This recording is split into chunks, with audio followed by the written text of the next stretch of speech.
Chapter 188 A Bad Reputation. Feng Yue's ugly face was extremely unsightly. He had never imagined that the opponent would actually dare to mock him. The rage in his heart suddenly began to soar. Although he wasn't yet foundation establishment, by relying on a few decent magic tools and cruel, savage methods, his fearful name was widespread among the lower-level disciples. One should know that in order to get revenge, he shut other cultivators into some dark room and tortured them constantly for 3 days and 3 nights. Their piteous cries rang out day and night without stopping before they were viciously slain. Normally, when ordinary disciples heard his name, their faces would become deathly pale, and they would immediately retreat far away. With this evil reputation, he should have long been finished off by foundation establishment experts who found him displeasing to the eye. However, he was also extremely clever. Although he was incomparably savage to lower-layered cultivators, he would flee as soon as he caught wind of someone whose power greatly surpassed his own.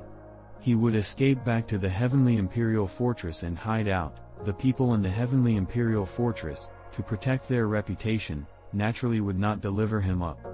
As such, those pursuing him often would refrain from harming innocents to chase him. They could only stare at him, watching him act freely and leisurely. After waiting for those pursuing him to lose interest, Feng Yue would again arrogantly exit the fort, continuing to cruelly treat other cultivators. After this had happened a few times, those experts could only pinch their noses and were disinterested in involving themselves again. Feng Yue also knew his place and would not attack those from important backgrounds and those intimate to them. As such, Feng Yue's behavior within the 7 great sects became increasingly ferocious and bold, and his evil name spread far and wide.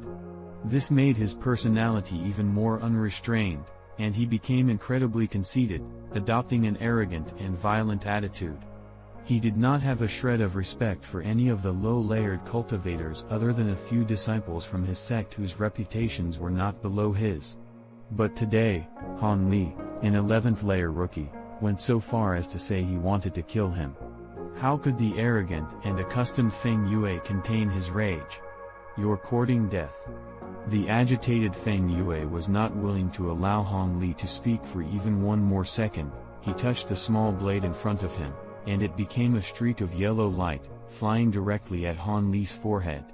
He had decided to cut off the opponent's head in one move. He believed that, although the opponent had set up a blue, water-based barrier, the barrier would break under one attack of his own treasure talisman, and the person inside it would die. Han Li, of course, would not allow the opponent to do whatever he wanted.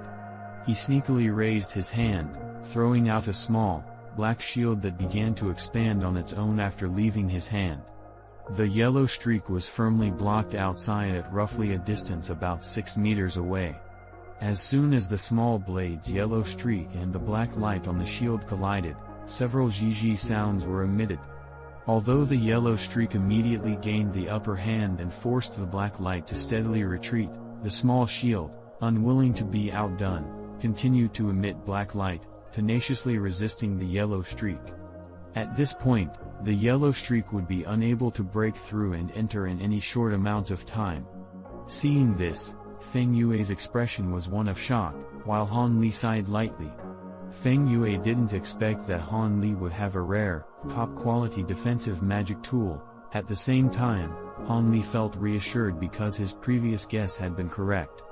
His use of the flying dark iron shield to directly counter the opponent's treasure talisman with force had actually been quite risky. If the opponent's treasure talisman was powerful beyond his expectations, then his head would have hit the ground a long time ago. When Han Li and senior martial brother Lu had battled, the Azure Flood Dragon banner had been able to hold out against his flying gray sword talisman for half a day. Even if Feng Yue's small blade was somewhat stronger, the flying dark iron shield could probably withstand it for at least a short time.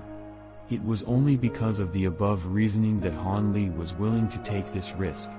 Seeing that he temporarily didn't need to worry, Han Li immediately grabbed the golden light brick talisman in his hand, preparing to activate it and shoot down the opponent in one blow.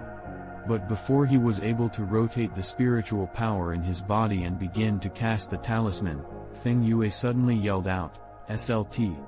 Where are you trying to run?" Then his body image flashed, he appeared in a nearby patch of dense forest, blocking someone off.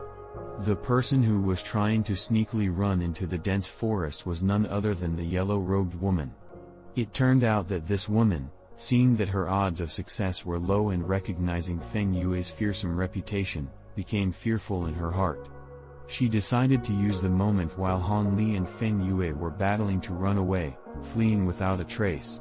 Han Li had long noticed this woman's activity. Although he was somewhat resentful in his heart, he wasn't interested in doing anything about it. Since she seemed to be unable to help if she stayed, if she wanted to leave it was up to her. However, she had first betrayed their agreement of cooperation, so he would not try to prevent her from attempting to flee. On the other hand, he would no longer help her, whether she survived or perished depended on herself alone. Han Li had coldly decided to ignore this woman, but the fury of Feng Yue was still burning, and he would not be so easily deceived.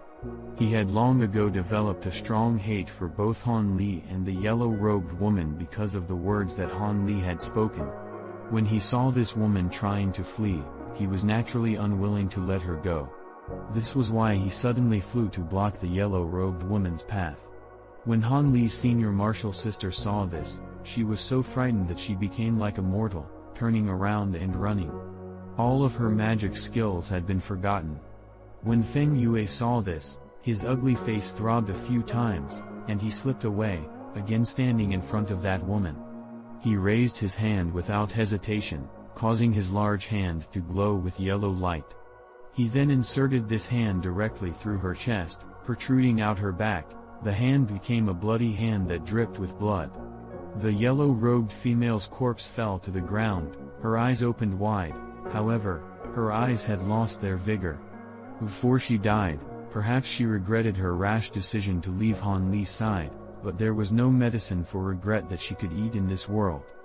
Based on the fact that the opponent had no more magic tools or strong talismans left, Feng Yue, having just slaughtered the yellow-robed female at close range, removed his hand and purposefully licked the blood still dripping from his finger.